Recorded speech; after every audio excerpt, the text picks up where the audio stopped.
with Sierra. It's hard to believe, again, we are in season 3, and in over 100 conversations, I've seen a lot of patterns, a lot of trends. And one of those things that I've noticed is that communication comes up all the time. It's really the foundation of all of our conversations. It impacts every part of our lives. It impacts how we interact with others, our relationships, our teams, the culture, the environment that you're working in. It truly impacts everything in life. And so I really enjoy talking about communication, and the person that I've brought in here today who traveled like 2.5 hours to be with us today, Rob Wentz, is here to help share a little bit about communication in a way that I haven't approached it before. I love what he's going to be sharing, the 6 attitudes of brilliant communicators. And he is an expert in communication. So he is actually certified as a leadership coach. He's a leadership communication coach specifically, and the owner of Lit Coaching out of Pennsylvania.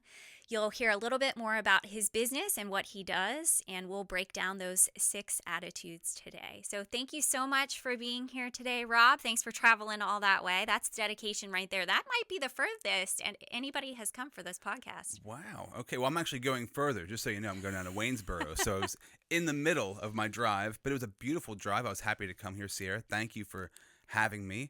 I'm just honored to be here. Honored that you asked me to come on the podcast. Yeah, of course. Well, you have so much insight to share.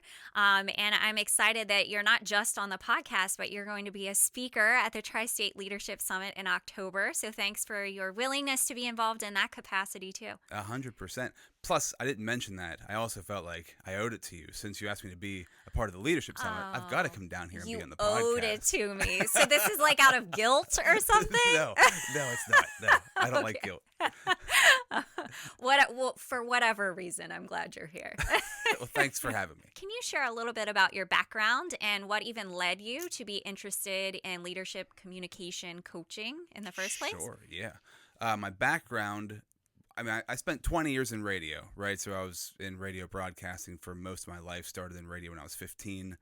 And I realized something when I left radio, I didn't realize while I was in it, was that I think I got into radio broadcasting because I was like an introvert. I didn't know who I was necessarily. Mm-hmm. I didn't know how to be myself, and radio helped me come out of my shell. It's like I didn't know that I needed to come out of my shell. Yeah. So I got into a profession where I could hide in a room and nobody could see me, but I could talk to everybody. Oh, interesting. Do you know what I mean? Like that's sort of, as I look back on it, I'm like, oh, that's something that I really needed as I grew. And Mm-hmm. honestly, I know you're a person of faith. God, like, I look back on it and I'm like, oh man, God kind of put me in a place that would help me to grow and develop myself without me realizing what was happening. Yeah. Because I was kind of a mess for a long time. So I had addiction issues and all kinds of stuff throughout the years. And the biggest thing for me, I would say, why did I get into leadership coaching and focus on communications? Because first of all, I never wanted to be a leader. I wanted to hide in the background. Mm-hmm. And number 2, it's like I had a version of me on the inside that I didn't know how to get out. Okay. And so I had to learn how to like communicate who I was, and I didn't know how to do it. And so spending all those years doing that in radio, coming out of radio, I started a social media company for a number of years, and I did a lot of, online content. And I'm like, boy, I really need to be a leader, because the more that I learned, the more I realized the only way to really get anywhere in life is you have to lead your own life. If you're not leading your life, somebody else or something else is leading it for you, mm-hmm. and that's totally out of your control. So I need to have as much control as I can have in deciding who I am and what I do. And then the communication part of it was, if you can't communicate well, like the level to which you can communicate is going to put a cap on your life, right? So you Mm-hmm. need to be able to communicate, not only speak well, but also be bold in what you need to say. Mm-hmm. And that's something I always struggled with, was like saying the thing that needed to be said, the elephant in the room, like that kind of stuff has to be brought to light, because that's where change happens. Mm-hmm. And that's what great leaders do. They do that effectively. And so that's led me to where I am today. I never would have imagined this would be what I was doing maybe, 15, 20 years ago. But I know it's exactly where I'm supposed to be. Yeah. It's crazy how it develops over time. I never thought I would be here. And the whole reason I started this podcast was, of course, to share these lessons with everybody, but also to push me outside of my comfort zone, because I am a very rehearsed person. I analyze everything. Everything is a process for me. And this forced me to stop looking at a script and, you know what I mean? Like studying my content and just have a conversation. So I'm learning through even talking to you. Podcasting is so good because you just have to listen and respond. Yeah. And I mean, just in society in general, the biggest handicap we have is this inability to listen, to really listen to people. My wife's so good at this. She's so good. She's an introvert. She doesn't like to necessarily even talk. So, not that, I mean, like, if she's in a conversation with somebody she doesn't know, she'd prefer for them just to talk the whole time and she can just listen. So she just asks questions. Oh. And I'm like, wow, what a concept. Like, that's great strategy. That's the whole basis of leadership, of coaching, right? It's like being a good listener. Being a great listener makes you a better communicator. Yeah, asking great questions. Asking great questions, yeah. Well, it's funny because as you were talking and I was listening, I'm like, oh, I want to talk about that. Oh, I could talk about that too. And I have all these directions I want to take it, and then I have to reel myself in because you were talking about leading yourself well. And one of the things that I kind of had to navigate as I started learning about leadership was it's not just about leading others. It's about leading yourself well. And so a lot of the stuff that I do, it's helping people to lead themselves effectively and kind of get a clear vision for their own life, and then they're more intentionally impacting others, right? Does that make sense? Of course, yeah. So I love that you spoke about leading yourself well. So what does leading yourself well look like today? What are some of the things that you find yourself doing that you're like, I'm finally focused on the right things? Oh man, I was just I was having a hard time last night just with something, and I was talking to my wife about it. And it's, I think, leading myself well. Number one, being true to myself. Like, integrity is extremely important. And it's funny to me, like, growing up, there's words that I never heard. Like, I never heard the word integrity growing up. Nobody ever talked about that. Yeah. And I have a mentor, and he always talks about integrity. He's been a business coach for as long as I've been alive. And he always talks about being integrous. He grew up on a farm. Okay. And, like, if you didn't do things, things wouldn't get done and everything would fall apart. Today we kind of have a safety net, but he would talk about on the farm, there's no safety net. You got to, like, milk the cows. Like, things go wrong and then everything goes wrong. And so that started to click for me, like, oh yeah, the reason I have all these problems is because I'm not being true to myself and being true to my word. I think we all have a moral compass that we know what we're supposed to be doing, what we need to do. And for me, for a long time, I didn't follow that moral compass, and so it led me into this. Because then, when I didn't follow the moral compass, then I was lying to myself. When I lied to myself, I lied to others. Yeah. When I lied to others, that broke their trust. When I would lie to people, then they wouldn't trust me, which made me also not trust them. Then I didn't trust anybody, and it's like this domino that falls apart. Like, everything kind of crumbles. I guess a house of cards or something like that. And that's why, like, being true to myself, it's such a daily thing, because I can see how quickly it can go off track. And I always look at examples in the Bible, like the Old Testament, right? The Old Testament is just stories of how God was like, hey, you guys got to do this and keep it together. And they're like, oh, okay, cool, we'll do that for a while. And then somebody would die, right? The prophet or whatever, they wouldn't listen to the prophet, or they would kill him, or that person would die, and then everything would fall apart again. And they'd have to rebuild it back up, and it would all fall apart again. And that's just kind of the cycle I see myself go through, and I see the world go through, and I'm like, oh, it's not that, what is the saying, that great things in life are simple, but they're not easy, right? So it's like that discipline of the simple daily disciplines you have to do every single day to keep yourself in line, to keep yourself moving in the right direction. And like what you said, it's really easy to see it in other people. It's so easy to see, like, oh, that person needs to fix that. Oh, they're a mess. They got to fix that. But then, like, when you're pointing at somebody, you're pointing 3 fingers back at yourself, Yes. right? It's like, I got to look, what am I doing wrong? What's when things are off, why are things off? And usually for me, one of the biggest things is there's a conversation I need to have with somebody or with myself, but usually with somebody else that I'm afraid to have, but it's going to be a really good conversation. Mm-hmm. And every time I do that, I experience a breakthrough. Oh, nice. And there's always an opportunity for a conversation with family, whatever's going on that needs to happen. And whenever I do that, it's like, oh man, I can tell like that's exactly where I'm supposed to be. Does that make sense? It makes total sense. Thank you for sharing that. I want to talk about the integrity piece for a second. I thought it was funny when you brought up integrity because I thought I was a person of integrity until last night. Matthew. Just until last night? Last night. Wow. Last night, Matthew informed me that I have no integrity because our 6, almost 7-year-old was away at the grandparents, and he came home and caught me watching Lego Masters, an episode without him and Caleb. And he apparently my moral compass is off, and he would have nothing to do with it. And he said, "I can't believe you have no integrity." So this is fresh. I had blinders on. But in all honesty, is Lego Masters, they're building Lego? I haven't watched it. Oh my gosh, it you sounds have like to it would watch. Be really good though. It is so good. So they have like a challenge and a bunch of teams, and like last night, they were doing. Oh, this one was cool. A tree house. You had to build a tree house out of Legos on an actual tree. But you don't have any like supports or anything. You have to build the Legos around the tree and have the most creative tree house. Whoa.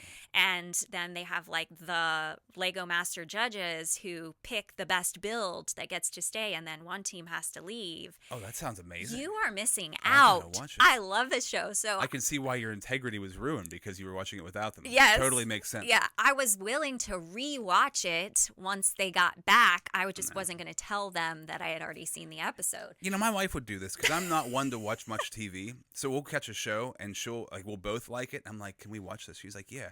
But then if it's like 3 or 4 days where I'm like, I can't, right? Tonight's not the night. Yeah. Then she just starts watching it without me. Mm-hmm. Well, how does it make you feel? Horrible. Defeated. Betrayed. Betrayed. I'm like, where's your integrity? That's what I think. Exactly. I've never been more disappointed in her in my entire life. he turned it off and said, "I am not getting involved in this." He just like shut it down. But I bring it up being funny, but at the same time, I knew what I was doing was wrong when I did it, and that's self-betrayal, right? Yeah. And have you ever read Leadership and Oh my Self-Deception? gosh, one of my favorite books. Okay, Yeah. mine too. Love that I'm book. teaching a class on it tomorrow. Wow. Love it. It's one of my favorites. I often like buy it for people, share it with people. Not People because don't I'm want to saying read it that- usually. They're like, I don't want to read Yeah. that. They're almost Especially leaders. offended that I'm Yes. giving it to them. What are think you I- saying? I think I lost a client once because I brought it up. I really do Really? feel like, it was like after that moment, they were like, Yeah. something changed. Yeah. I don't know, but it's such a good book. It is so good. I'm glad that you like it as well. But as you were talking about like your moral compass and knowing what's right, sometimes you can tell like you feel called to do something in that moment. It's like you pause. Yeah. Should I do it? I just walked past trash. Yes. Do I go back and pick it up? Yes. Oh, wait, I'm still thinking about the trash. I'm turning around. I'm going picking it up because otherwise I feel like I'm betraying Did myself. you watch my video about that? No. Oh, that's a real video this happened probably 2 months ago that I dropped my son off at my mom's house and I left and it was real windy the night before and somebody's trash had blown the whole way down the street and I drove past all of it and I was like, somebody else will get that trash. There was a voice in my head. It was like, you need to pick that trash up. And I was like, no, I don't think I do. I have stuff to do. Yeah, of course. So I'm driving down the street and I'm like, oh, I should pick that trash up. No, I'm not going to. I got like half a mile away and I'm like, fine. Turned around, You went back. back. I spent like 20 minutes picking up all this trash. There was so much trash. But I thought, man, nobody's going to pick that up. Like it's just going to lay there.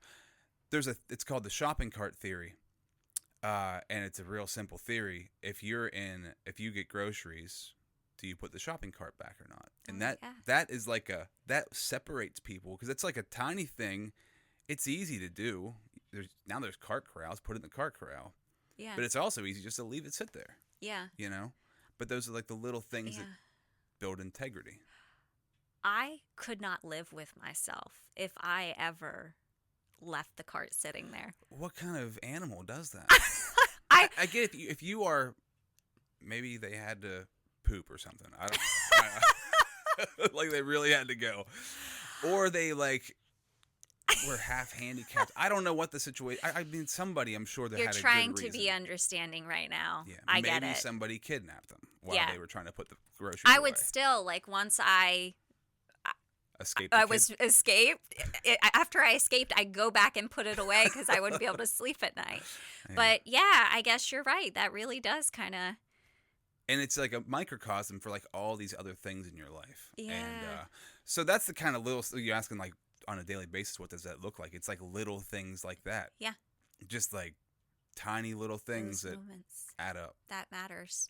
So the whole premise of this podcast was to take leadership concepts and apply them to everyday life, because a lot of people will say, like, I don't identify as a leader because I don't have a leadership title. I'm not leading this group of people, Yeah.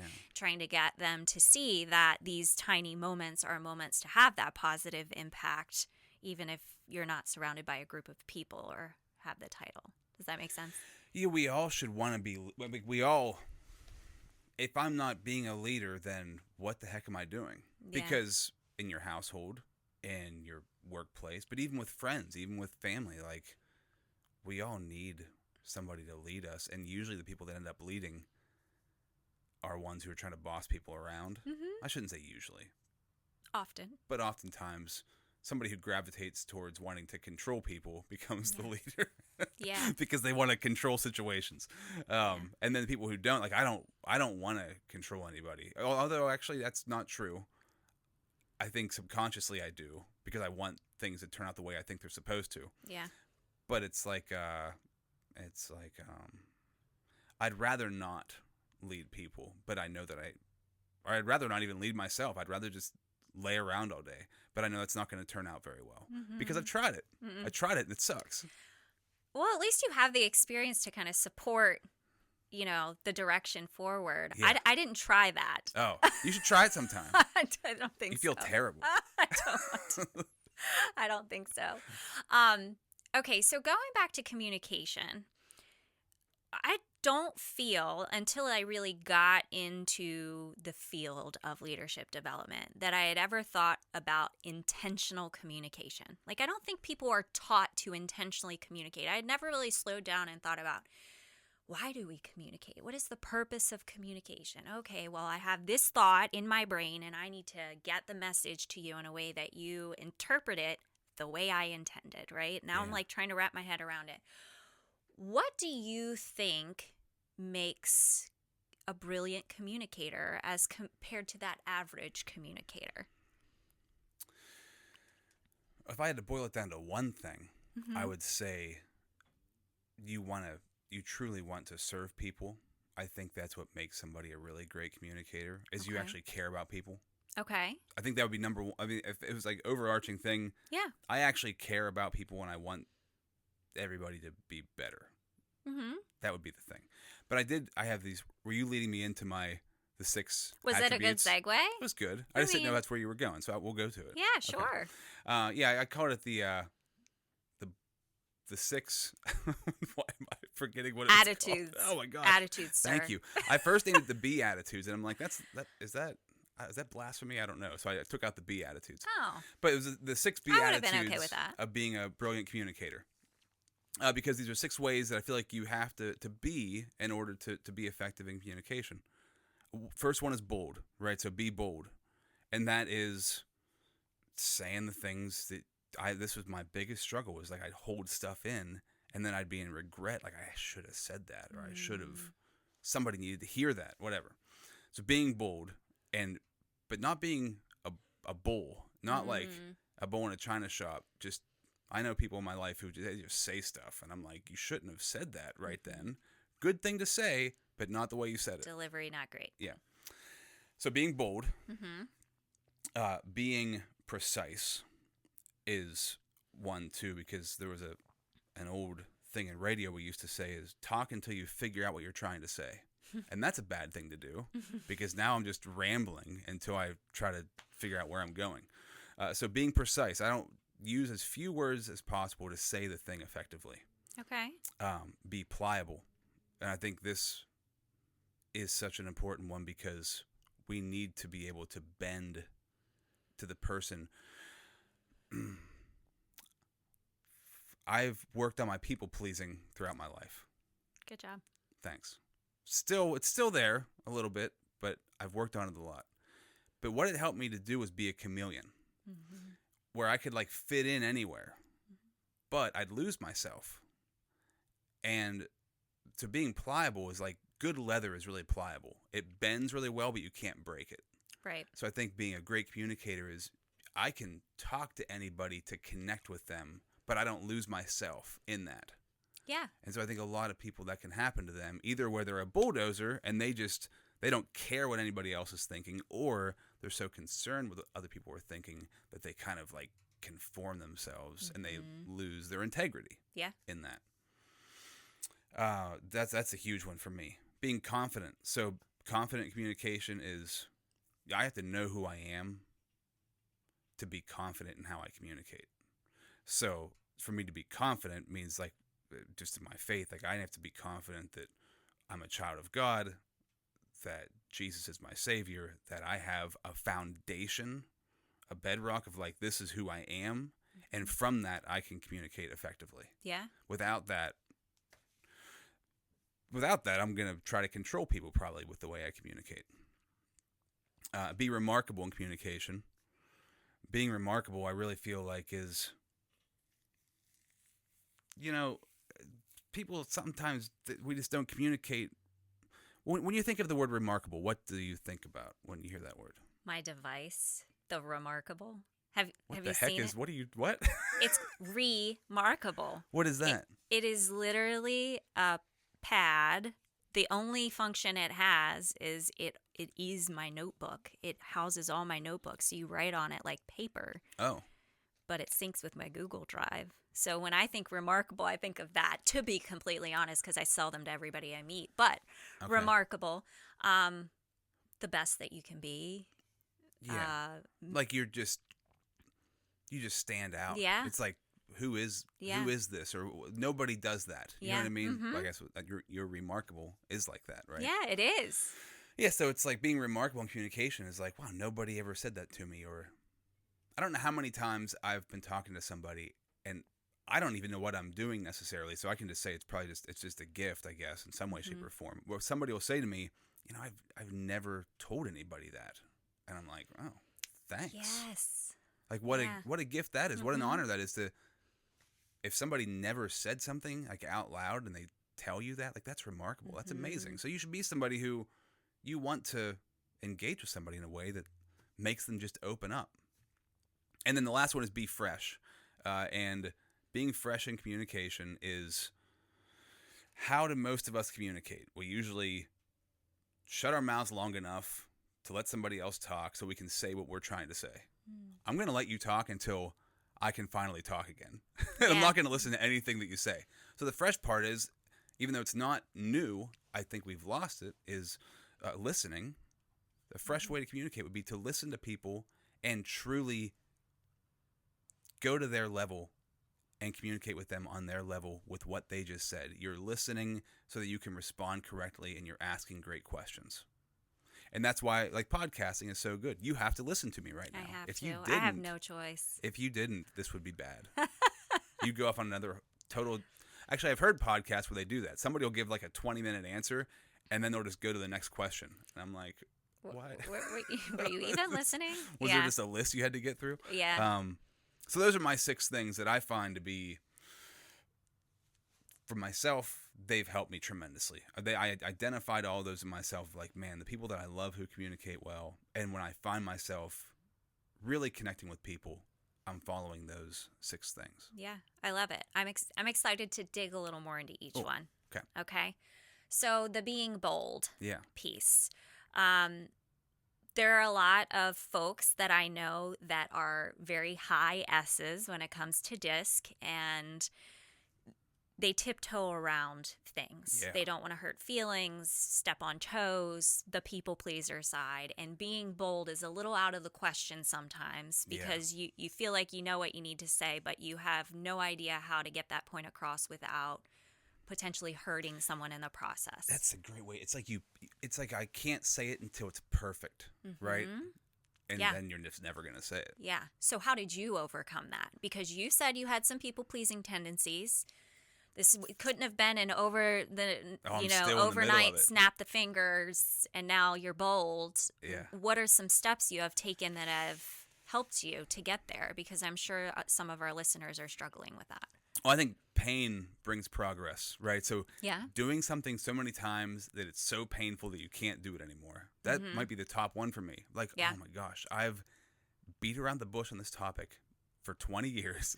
I just need to say it. Yeah. And I'll be honest, just this week, I had a conversation with my stepdad that I've needed to have, I've wanted to talk to him about for probably my whole life. Wow. Just now, we got to a point where I'm like, no, there's been enough pain. This has to happen. And he's a great guy. I love him. But I just got to that point. So I think that's a big thing. If you've been experiencing, if you're in a mental loop about something, you need to talk about it. You need to take a step. I always think of Bob Wiley and What About Bob. Did you ever see What About Bob? No. Bill Murray? No. Oh, man. Bill Murray, Richard Dreyfuss. Great movie. Okay. But Bob is like a mental patient. I mean, he's kind of nuts. And Richard Dreyfuss is his psychiatrist, and he tells Bob, take baby steps. And Bob is walking around the office going, baby steps. And he's baby stepping everywhere. I always think about that. What's a tiny little thing you can be a little more bold about today? Maybe it's just send a text message. Yeah. Maybe it's write the text message, but don't send it. Maybe you write it out and you schedule it to be sent tomorrow, and then think about, okay, is this the right thing to send? But real tiny things like that, real little things, because if you are somebody who's not bold in how to communicate something,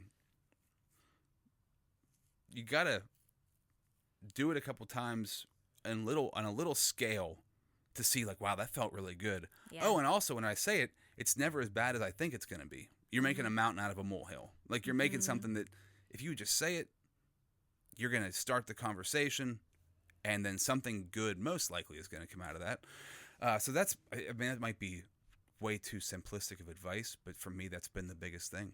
Well, you gotta you start can't small. use baby steps as your tip on any of the other 5. So you've already utilized that strategy, just so you know. So you could, okay? I think it's a great strategy, and it's exactly what I've had to do because it's been a challenge for me. Has it? Yeah, a huge challenge. So for how me. do you be more bold? Honestly, it started with paying attention to the types of things that I was withholding and asking myself what's at risk if I don't say this. Yeah. So if I continue to withhold this, what's on the line? And so some of my clients that are having trouble even speaking up in a meeting in that team setting, I have them documenting, here's the thing I wanted to say over time. What would I have said if I had contributed in that meeting? What happened because I didn't say it? What's at risk if I continue to not say it?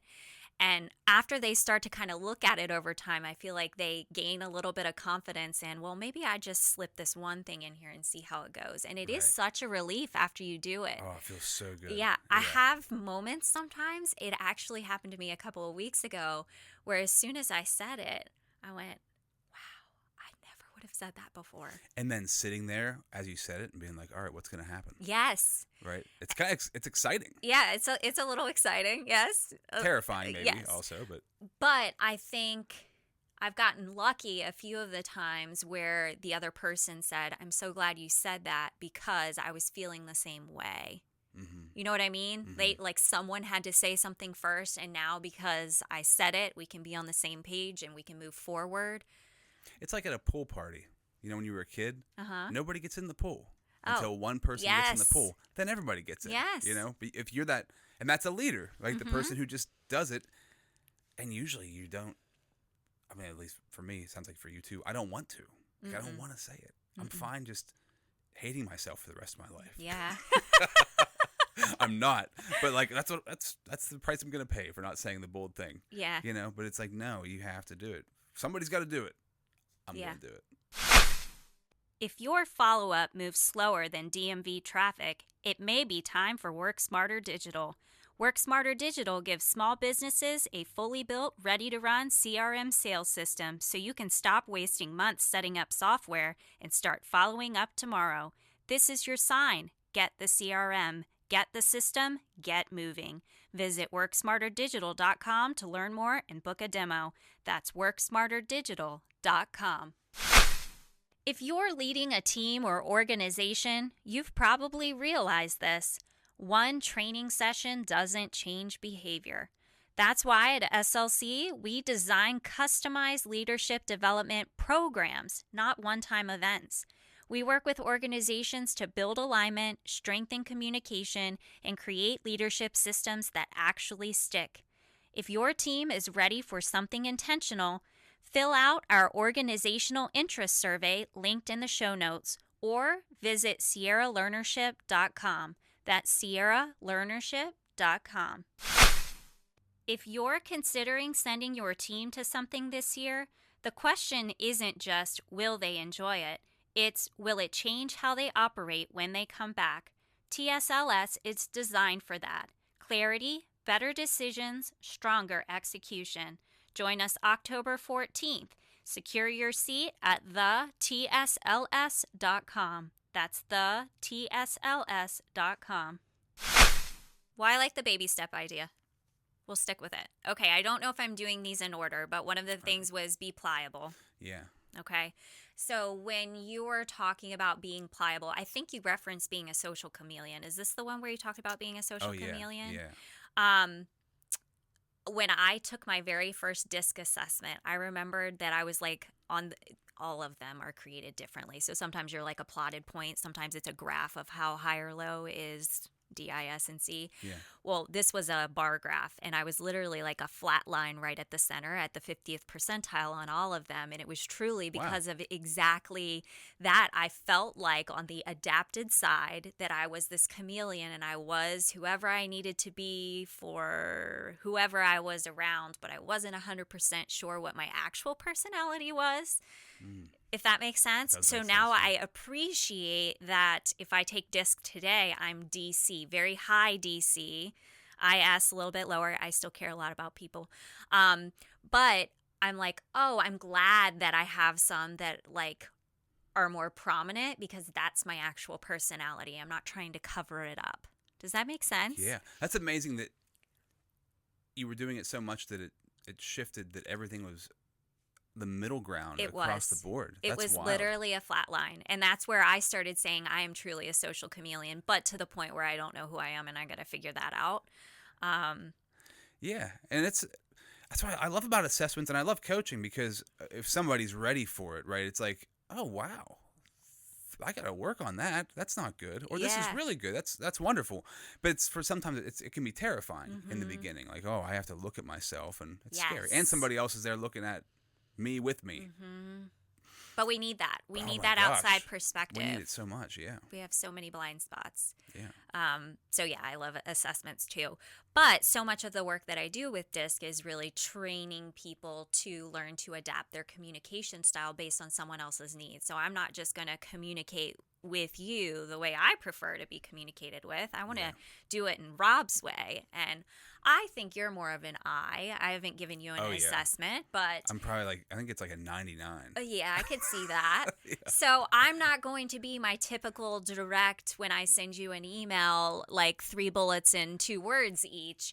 I'm actually going to check on you and see how you're doing and help you feel valued and cared about before I go straight to business. So, but that's what I think of. When you said be pliable, that's what I was thinking was considering the needs of others in communication and really adapting, but not changing who I am because of that. Yeah. Does that align with your explanation of be pliable? Yeah. You can tell me if I'm actually wrong. No, that's totally it. Okay. Yeah. Okay. Do you not believe me? No, I believe you. Okay. So has that come naturally for you to be pliable and shift? Like as an eyes connect really well with everybody pretty naturally. Right. think, like, for me, it was self-esteem, right, when I was younger, that didn't allow me to connect as well. Okay. So it was a lack of confidence in myself Mm-hmm. that wouldn't let me do that. Okay.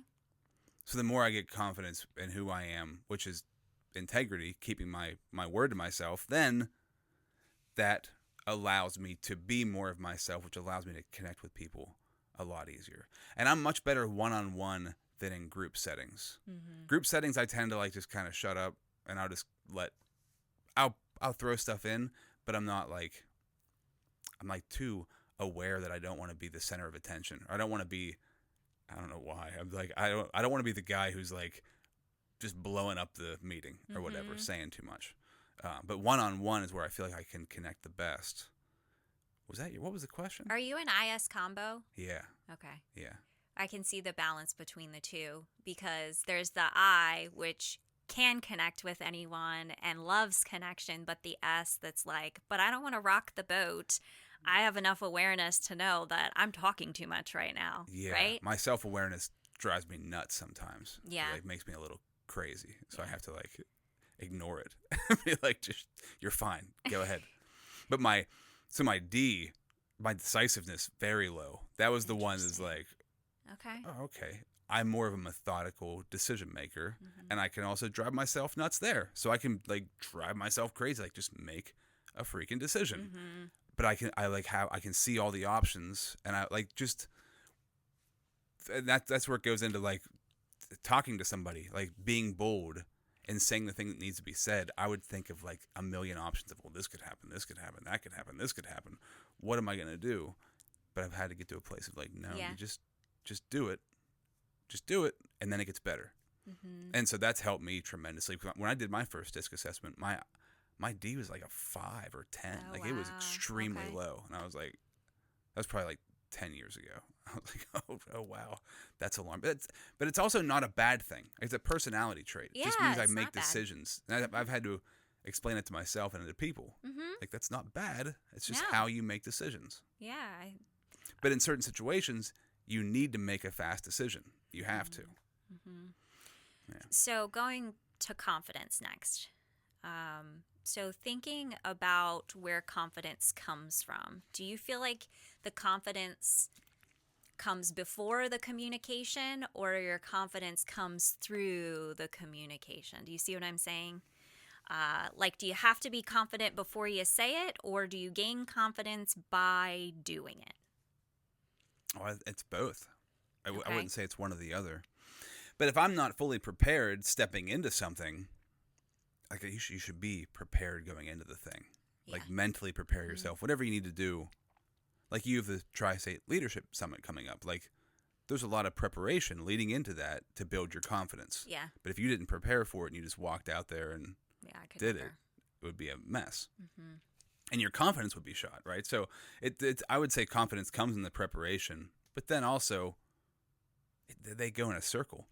The preparation builds the confidence to say the stuff or whatever it is that you need to do the thing that needs to get done. That builds your confidence, Mm-hmm. and it's just like a loop Yeah. that keeps going. Yeah, I don't feel like anybody's ever going to be fully confident going into something. I can't be fully confident. There's always a little doubt in my mind. Like, Well, you need to have that's the excitement. yeah. Like that little bit of anxiety. I hosted a conference right before the pandemic in 2020, and Okay.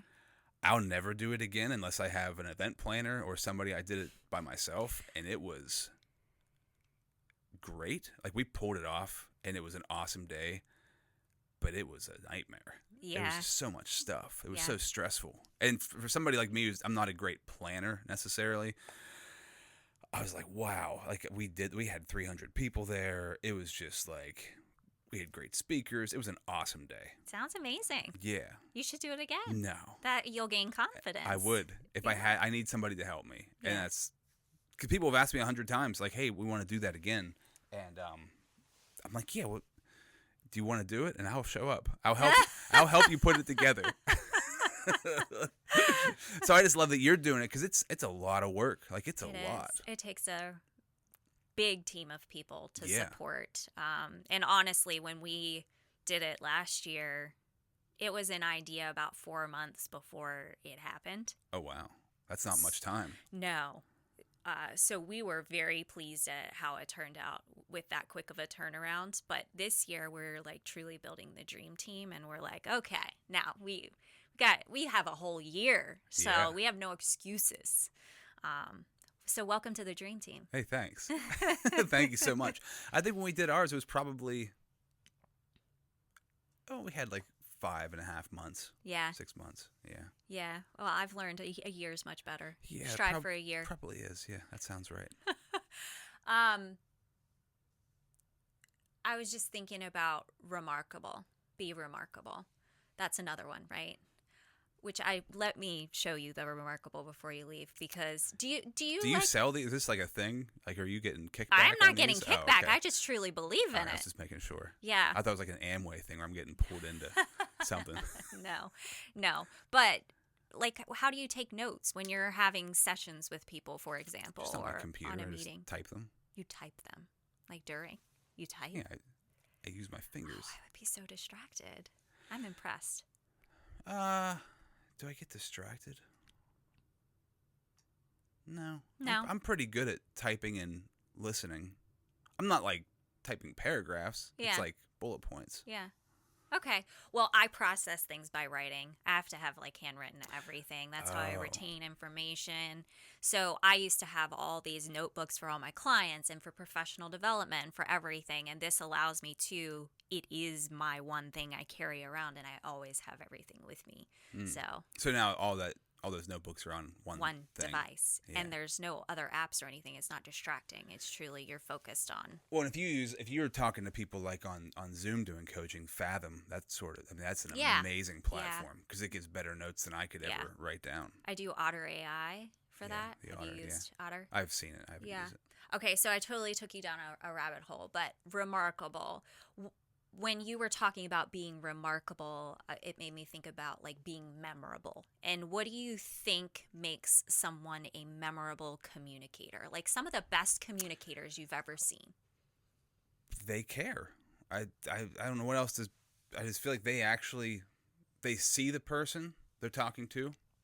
They don't have an agenda, and they care. They want to make a difference. They want to like leave an impact. That's the lead, impact, transform.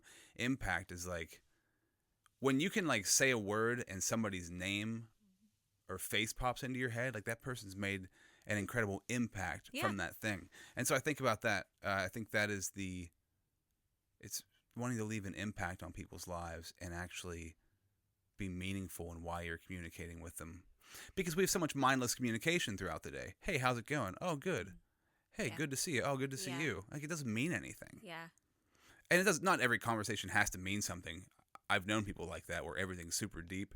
That's also exhausting. Like, it's too much. Exhausting. But I don't know. I really enjoy connecting with people. I love being able to like get somewhere with somebody. Because I don't know if you've had friends like this, but I had friends when I was younger that we did a lot of illegal things together. So like there was a lot of distractions, right? So there was a lot of like, there was no meaning to our relationship. And I realized later on, like, wow, I've known this guy for 20 years and I don't even really know him. We've never had like a meaningful conversation. Yeah. That's wild to think about. How sad is that some people go through life and never have a meaningful conversation? And whenever you are talking to somebody and you say something that lets them know that you truly see them, you can like see it in their face. Like they're like walls come down, you know? Yeah. And that makes me want to cry. It's like, man, that's what we need. That's what the whole world needs. We need people who like actually care. So I know it might sound like a silly question, but how do you show people that you care? So I know that people care when they remember something important I've shared with them and they follow back up with me about it, right? I can tell that they've really been listening and they cared enough to retain it and check back in, right? That's one thing. But I meet a lot of highly dominant people who care, but people assume that they don't care because they come across as abrasive. They're always focused on results and moving quickly, that they do kind of bulldoze, and they're like, I wish people knew that I do care. I am here to support them. I just care about results too, right? But how do these people show that they care? Yeah, can't you get both? Can't you get results and care? Yeah. I don't know. That's a good question. How do you? What did you ask me? How do you get those people to come across like people know that they care? Yeah. Because they literally ask that all the time. It's How slowing do I show down. I care? Yeah. It's slowing down. It is.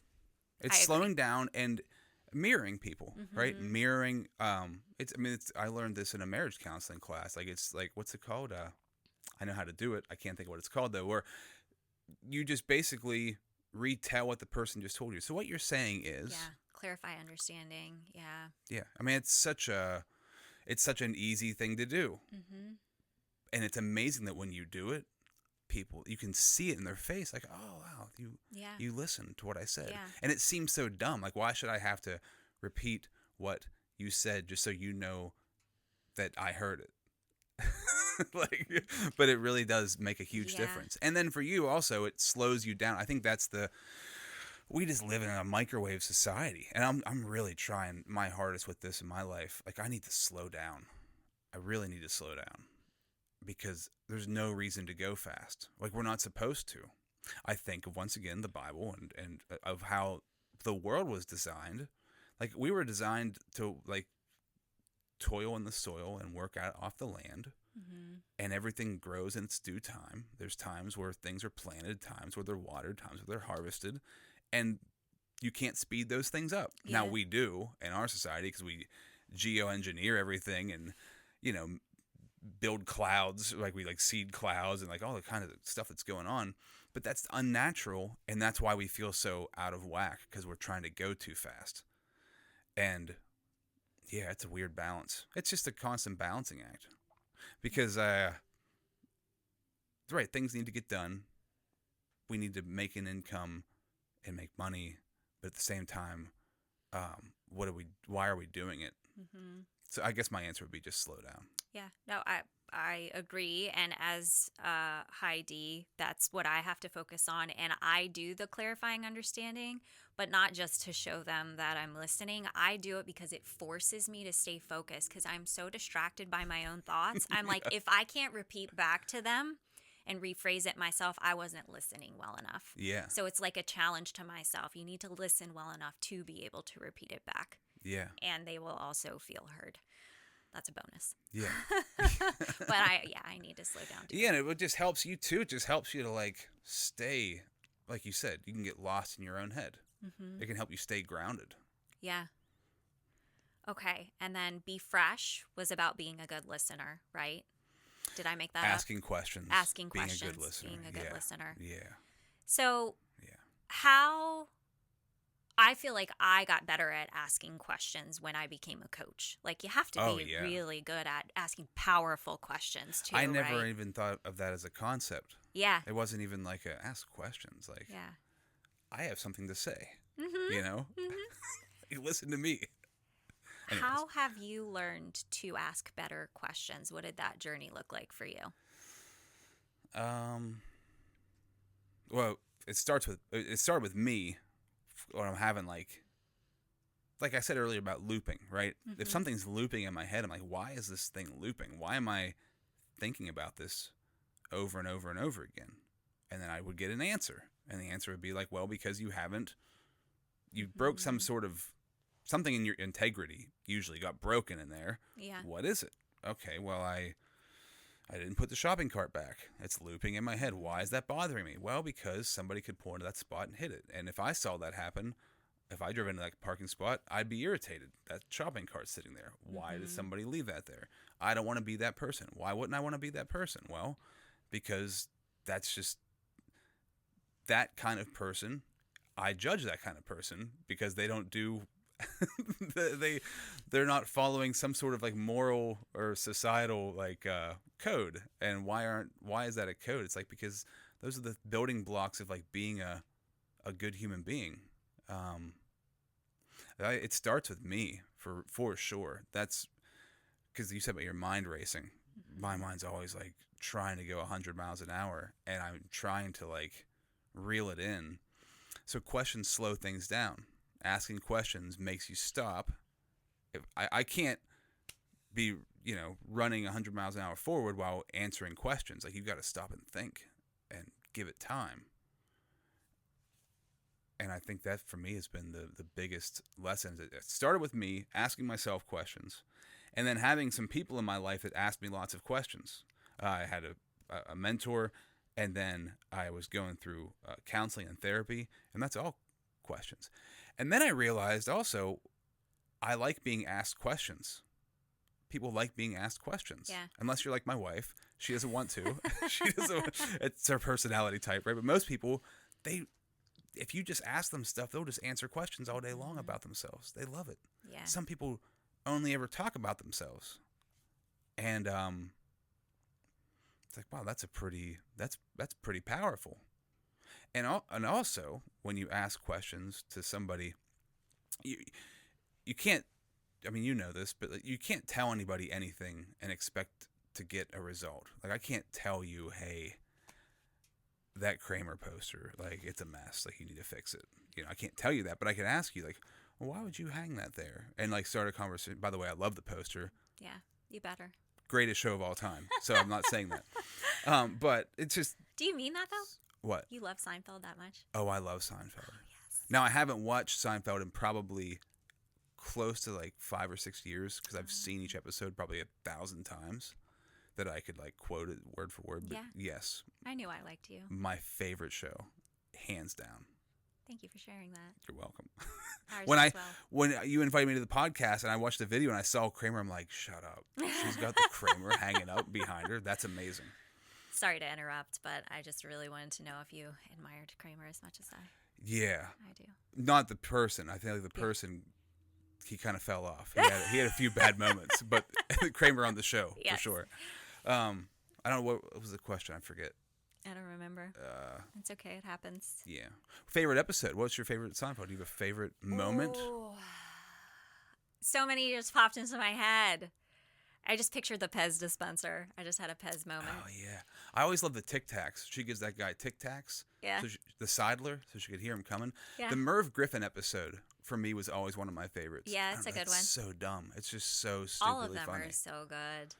Matt is saying that I should get George's picture in here of him, like, modeling. The timeless art of seduction. Yeah, is what it's called. I don't think that's appropriate for the podcast. This was already a stretch. You could have it on that side back there, just so I could look at it while I'm talking.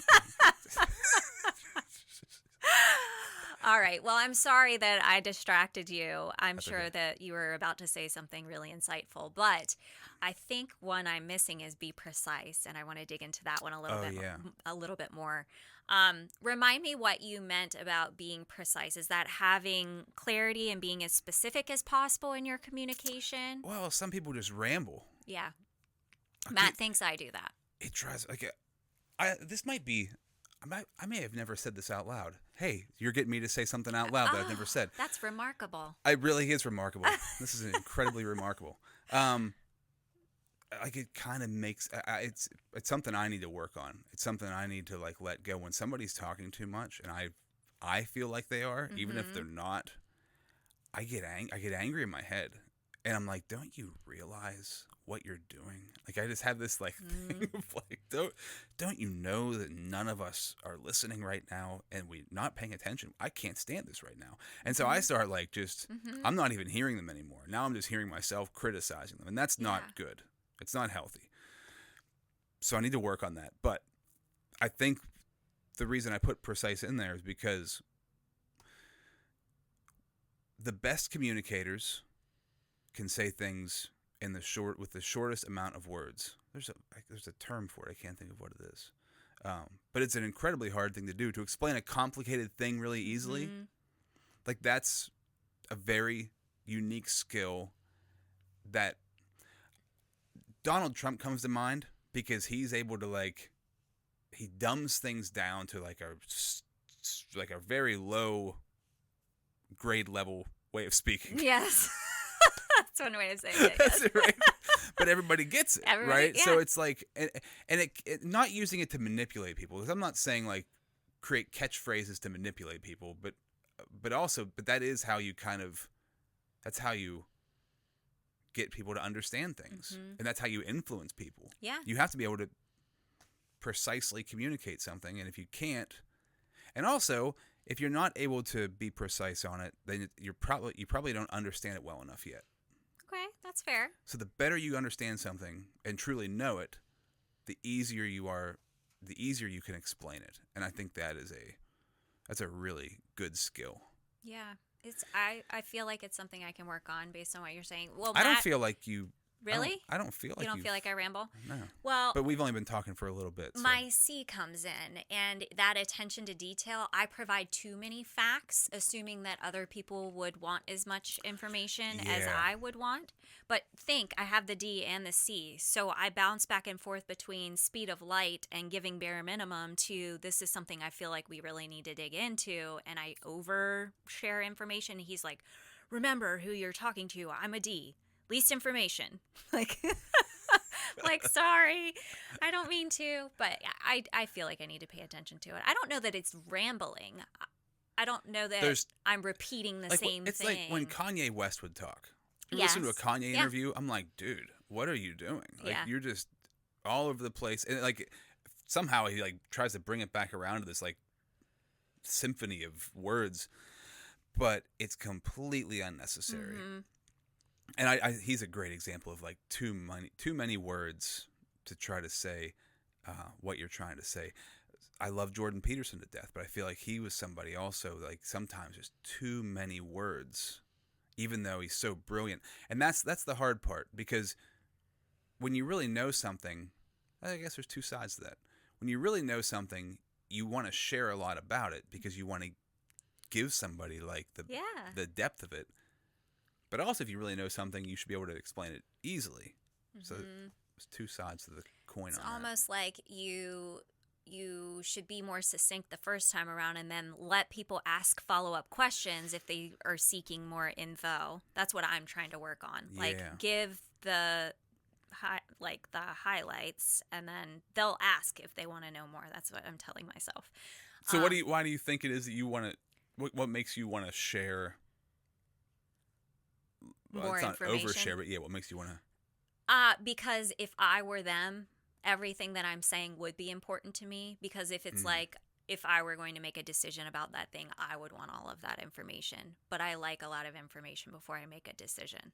Does that make sense? Yeah. So I'm putting myself in their shoes and thinking, this is what they need. This is what I would have wanted. I would have needed that info, so I'm going to share it with them. And I'm not pausing enough to think, but I do adapt a lot to different people's styles, but I think it's my natural. It is a reading the room thing too, right? It's like, have we been here too long? Is it lunchtime? Yeah. You can see when people are checking out, though. That's the thing. But some people can't. Yeah. And that's when I get frustrated. I will visually give somebody cues. Like I've done it before, and I'm like, Rob, why are you doing this? But like, I don't know how else to get out of the conversation. I'm like, this needs to end. And I think that's a huge thing, because when you start to talk to somebody and they're checked out, you're actually undoing anything good that you did. Yeah. Because now they're like, dear Lord, I need to run. I need out. Like, and they're just checked out completely. But I guess it always just kind of shocked me. Some people can't read that. They don't see it, and they just kind of talk. It's emotional intelligence, and I feel like we have to build that over time. And I can understand that if nobody's ever made them aware of it, you know what I mean? That goes back to self-awareness and why we need others to build self-awareness. Yeah. If that's a blind spot and they truly aren't reading people, and no one's ever taken the time to have a conversation about, like, you paying attention to how people react when you're speaking? You know, there's a nice way to have that conversation. But like you said, how you need more information. I've always felt it's a gift and a curse that I'm like way too aware of myself. So I'm like just too. It can be really good in some ways, but other ways I'm like too aware that so I'll stop talking before I maybe should even stop, because I'm like, I'm saying too much. Yeah. And they might not be feeling that way and that person at all. over there looks really irritated, and I need to stop because they're irritated. But I don't even know if they're sometimes people just stare at you weird. Like they just have a stare. And it's overthinking, really. It's just like too much mental chatter.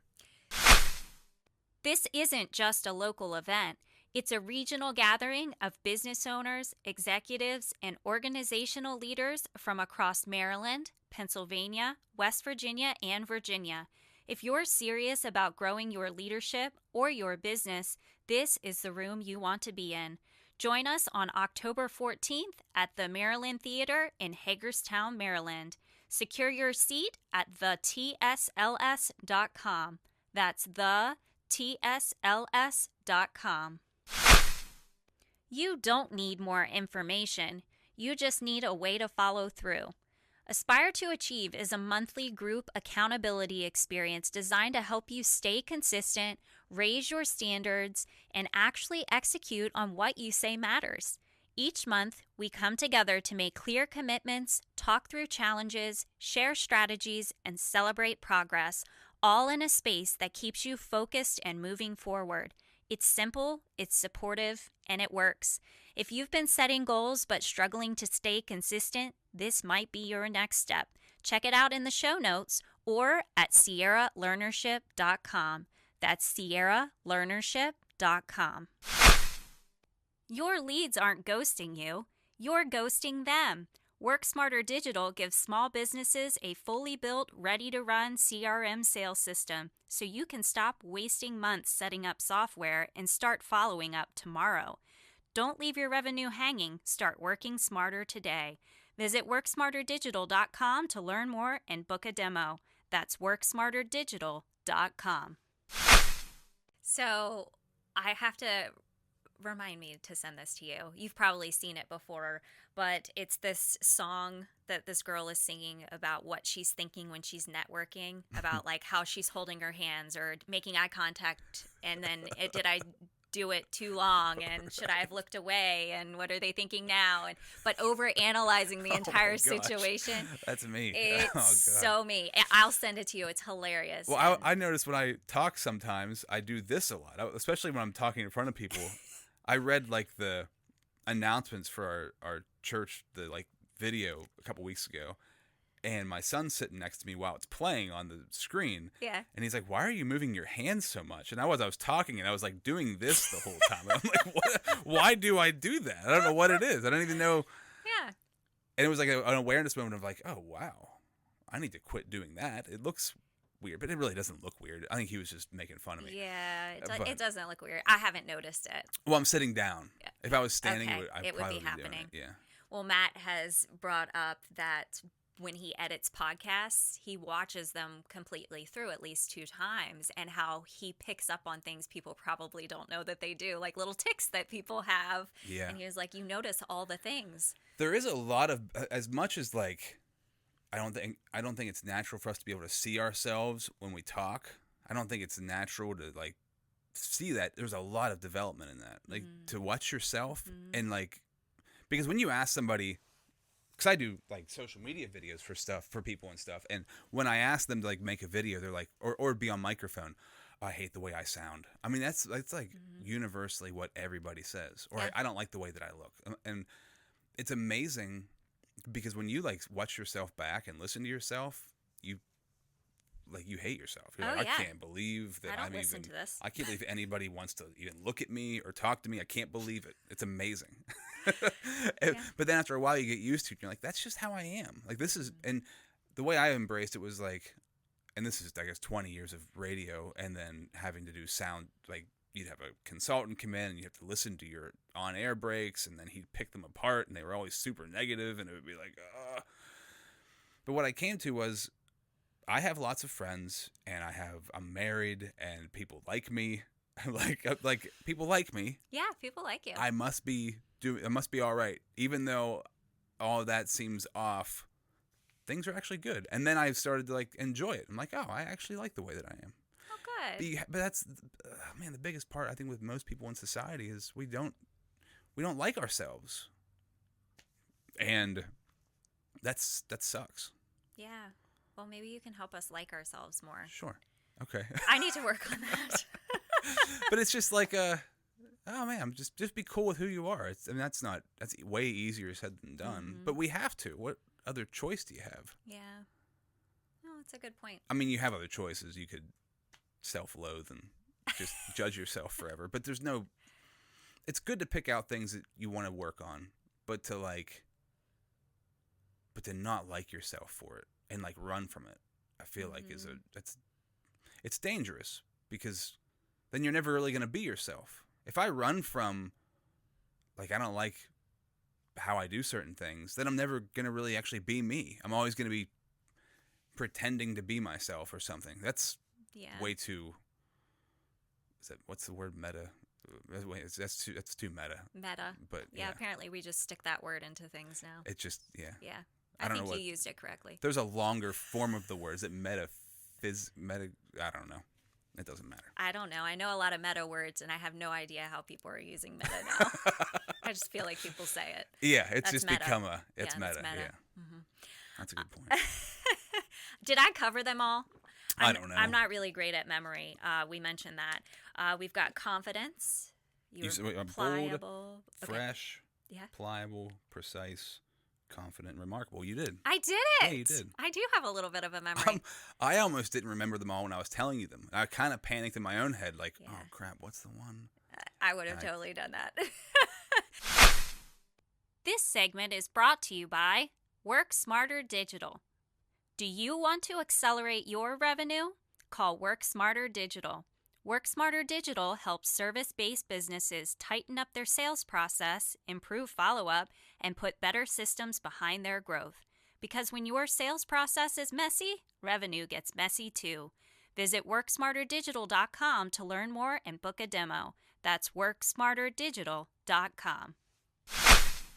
We made it through them all. I think they're all very important, and you did a good job at the beginning of the episode of kind of summarizing and focusing on one thing. But if at the end of episodes, I like to give out a branching out challenge, and we're not at the end of the episode, so don't think you're off the hook yet.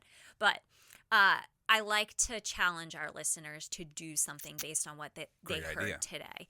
And so if someone's listening to this episode and they feel like they could improve in their communication, they could be more intentional about their communication, which one of the 6 would you have them focus on first? Yeah.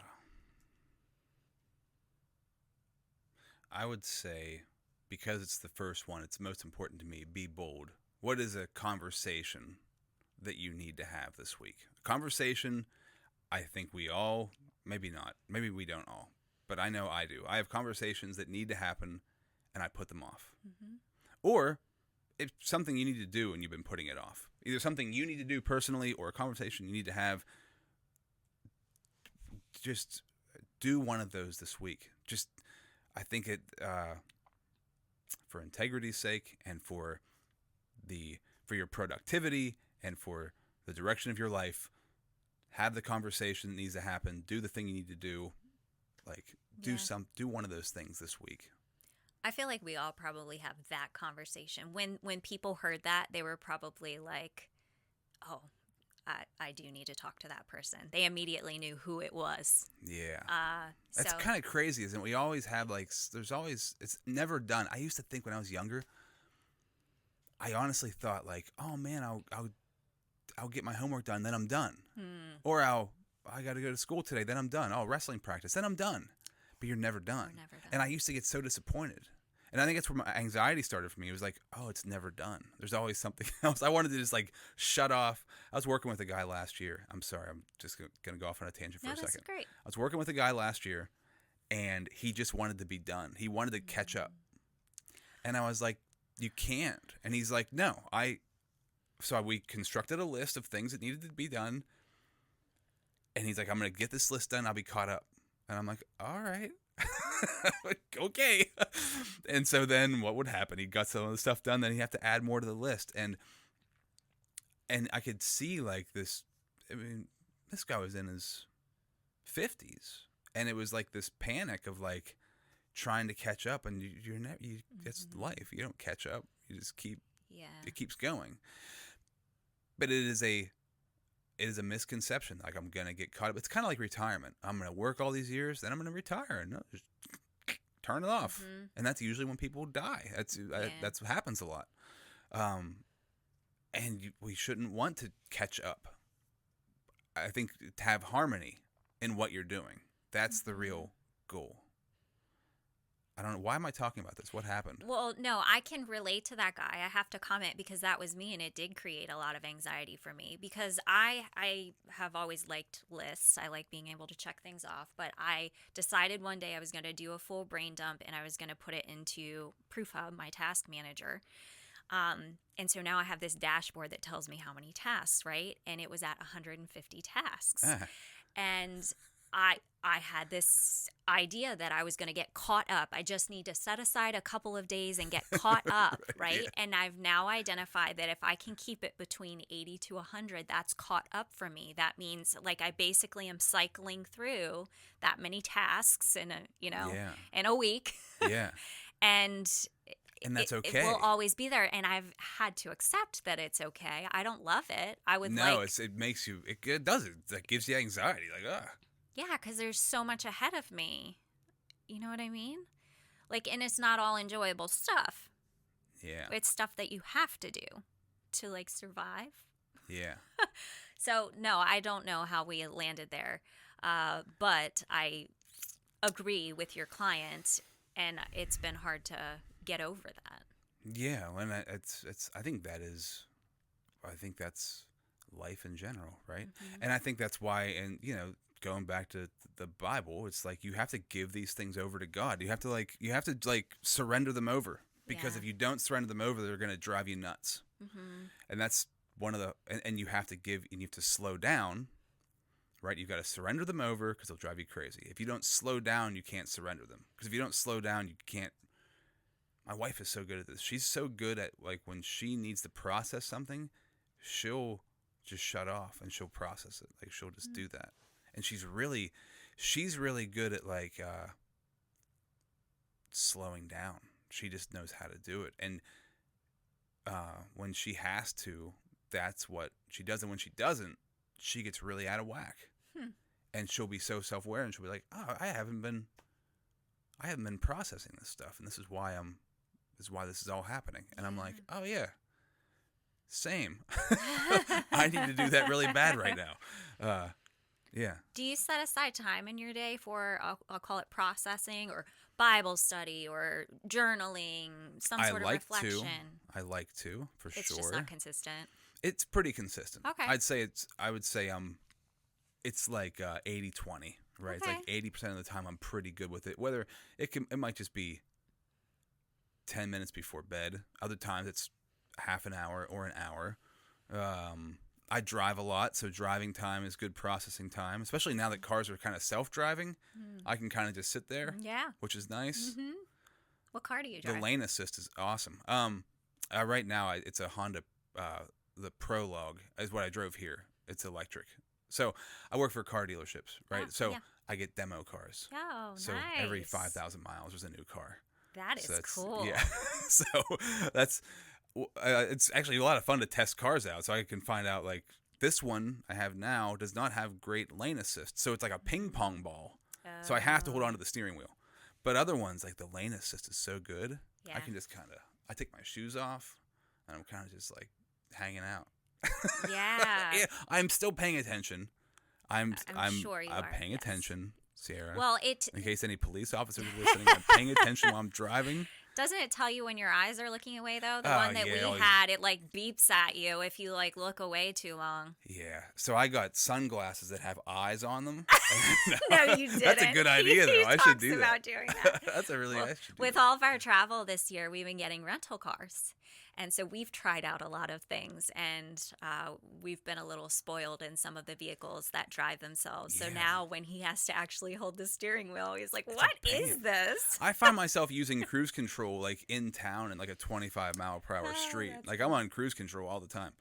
But it is convenient because when you're driving a lot, if the car can kind of drive for you, it is very... It saves me a lot of, like, I get really mentally drained from a lot of driving. So it can help with like my mental drain. Yeah.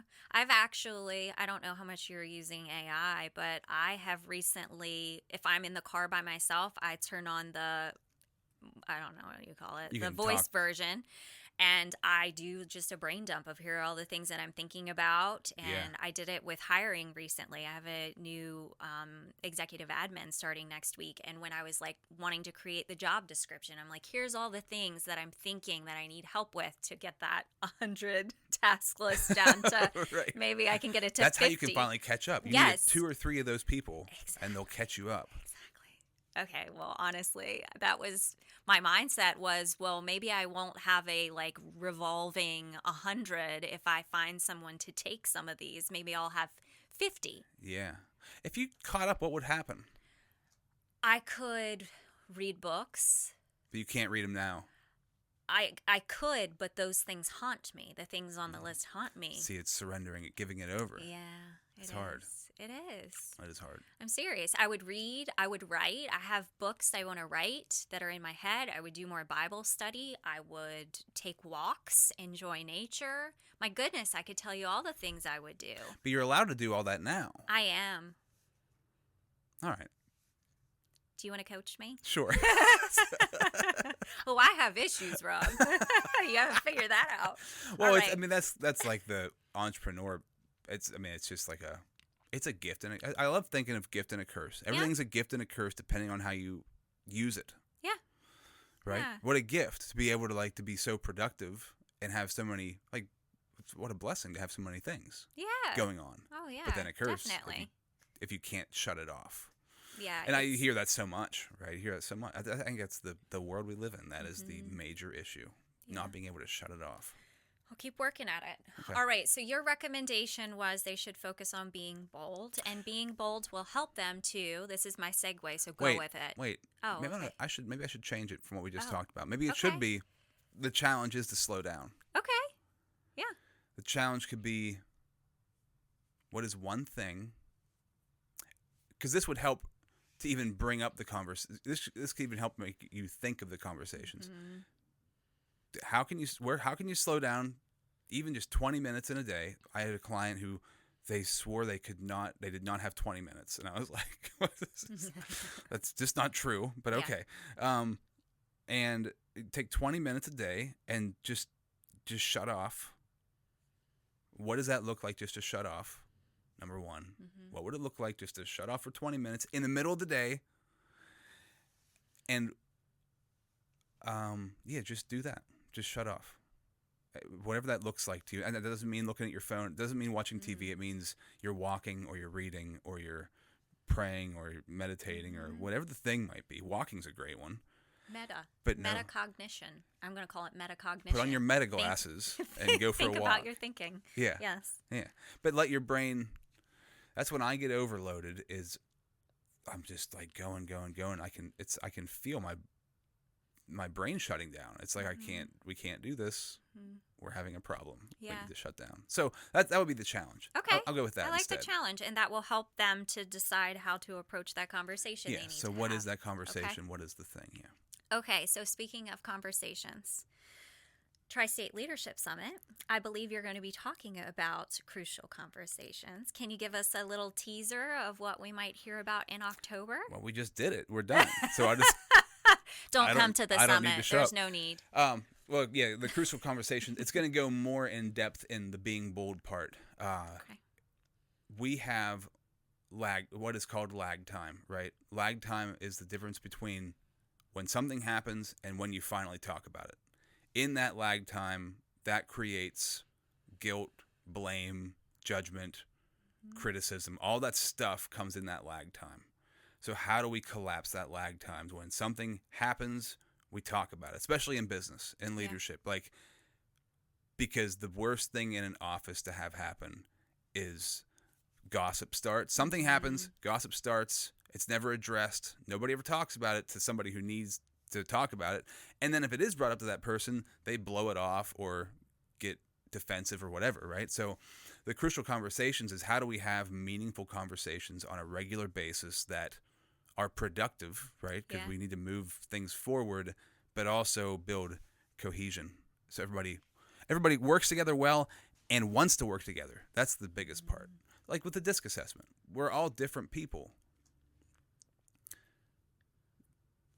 It's good. It's good that we're different, But when you don't understand other people or take the time to have conversations, then you end up hating somebody for one of their gifts. And you end up like, this person, they never stop for a second. This other person never stops talking. This other person can't make a decision. And that drives you nuts. But when you see it on paper, like a DISC assessment, you're like, oh, that's just how they are. Yeah. How do we make that actually work? And so that's the crucial conversations. Like, how do we have important conversations in the workplace and in life in general? And how do we make that work to bring people together, work better together instead of dividing? Yeah. I'll leave it with that. Beautiful. Cool. I think that's valuable for everyone to hear. We can all get better at that.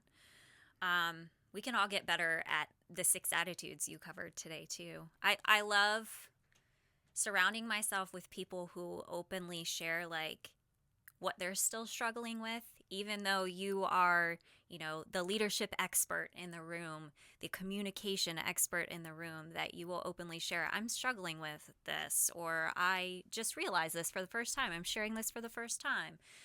That we're all still working on it, too. Yeah, I really don't like when people don't do that. Yeah, it bothers I don't me. either. It's like the YouTube culture of like experts who have it all figured out, and they tell you. I struggle when somebody tells me, here's exactly what's going to work for you. I don't know what's exactly going to work for you. Yeah. I don't know. I know there's a framework where you can figure. I'm curious how you feel about this, because I feel like in coaching, like, I don't know what exactly is going to make this thing change, but I do know if we do these things, you're going to figure the thing out that for you works for you to change. Yeah, that's fair. Okay. I feel like there's almost like a foundation that I have to start with everyone, and like build from there, and then figure out where it goes from there. Which for me, I would say the word is alignment, making sure people are in alignment with their values and, you know what I mean, their purpose in life. And we talk a lot about that. And then after we're clear that we're in alignment, then we look at the next piece.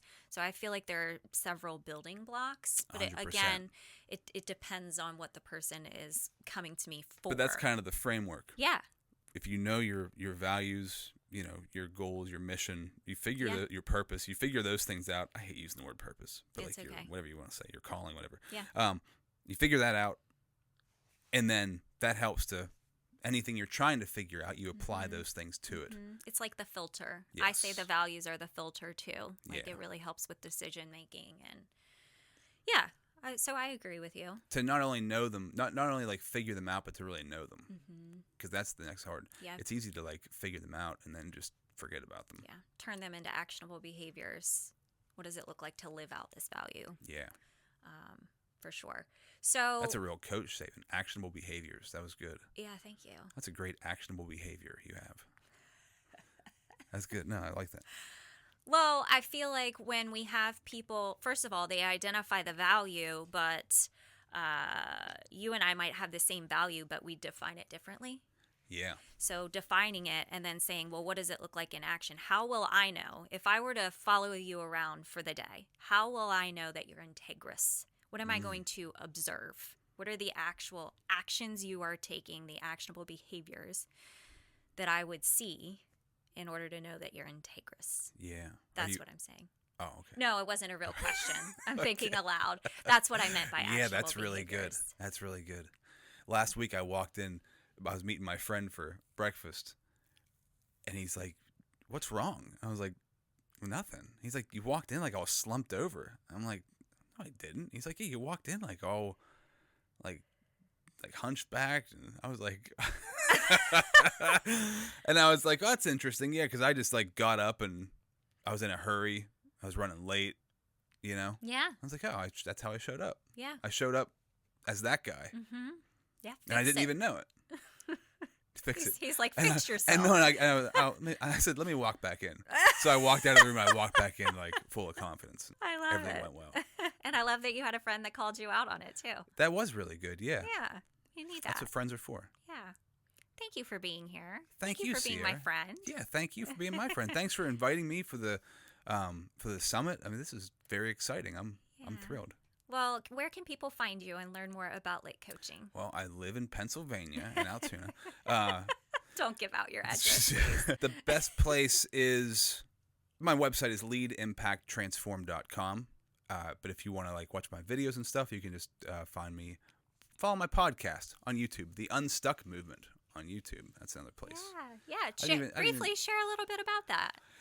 So the Unstuck Movement is I felt we all get stuck at different places. Do you feel stuck anywhere in life right now? Oh, always. See? Yeah. So it's like, how do we get unstuck? What is the recipe for getting unstuck? And I truly believe that there is a framework that we can follow for getting unstuck at different places in our lives. So the podcast was me, and you were on. Yeah, you were on a while ago, telling stories of people who have been stuck, how they got unstuck. But I'm turning it now into I've accumulated all of these stories and all these lessons, and I'm starting to make solo episodes. Like it's just me giving unstuck examples of how true testimonies of breakthrough. So the testimonies of how you found breakthrough in your life, and there's a framework for that.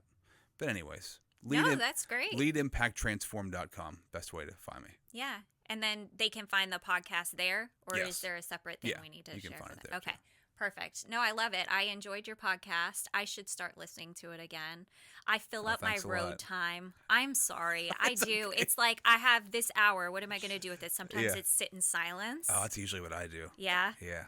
You know, sometimes it's listening to music, a podcast. I love Mel Robbins' podcast. Yeah, Mel's great.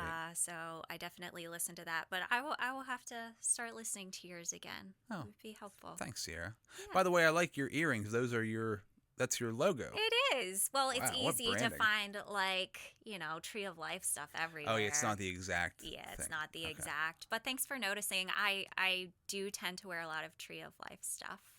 It's like, which tree am I going to wear today when I get up in the morning? Oh, okay. Yeah, I like it. Cool.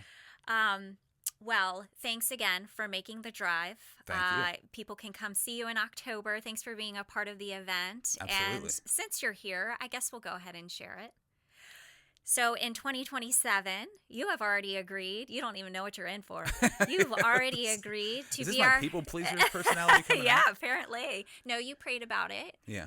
And you will be our virtual summit MC. So we're going to have a parallel experience next year so that those folks all around the world that want to join us and can't make it to Hagerstown, Maryland can join, and you'll be helping with that experience, and I'm so excited about it. So thanks for being a part of it this year and already looking at next year with us too. Absolutely. I'm excited to just get an inside view of how you're doing it. Like that's Yeah. part of the thing that's exciting to me is like, wow, you're putting together this awesome event. I want to Yeah. see the inner workings. Yeah. Well, It's if so you cool. have And any help out. questions about the inner workings, let me know. I'd Okay. be happy to share. Cool. Thanks. Yeah. Well, thank you for sticking through to the end of the episode. I hope you found value in listening today, and share it with someone else that you think would benefit from hearing this episode on communication. Communication is something that I've been working at for so long, and I know it'll be a lifelong process. We talked a little bit about that people pleasing today. That was always a struggle for me. So I used to be an SC, a total peacemaker, would always kind of withhold my thoughts and my ideas and really just kind of follow those around me. And I've had to work really hard on developing my dominance and being confident and sharing my ideas. So being bold is something I've really worked on a lot, and really all of the attitudes that he's spoken about. But I know I learned a lot today too. If you would like to get notifications when these episodes come out every Friday at noon Eastern Standard Time, be sure to subscribe and follow the podcast so those pop up for you.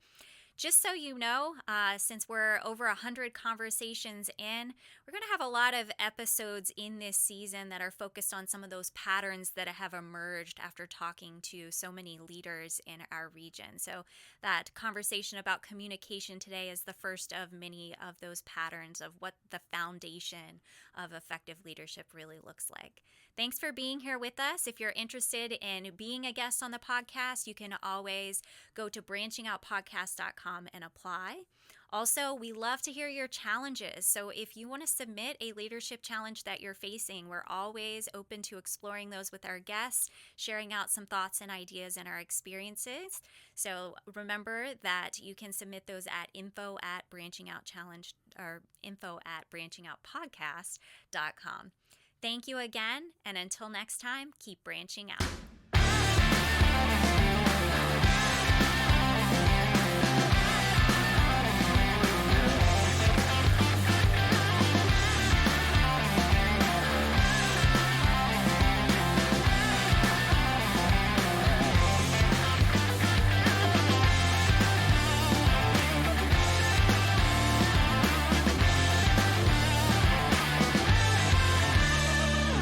Before we wrap up today's episode, I want to take a moment to say thank you.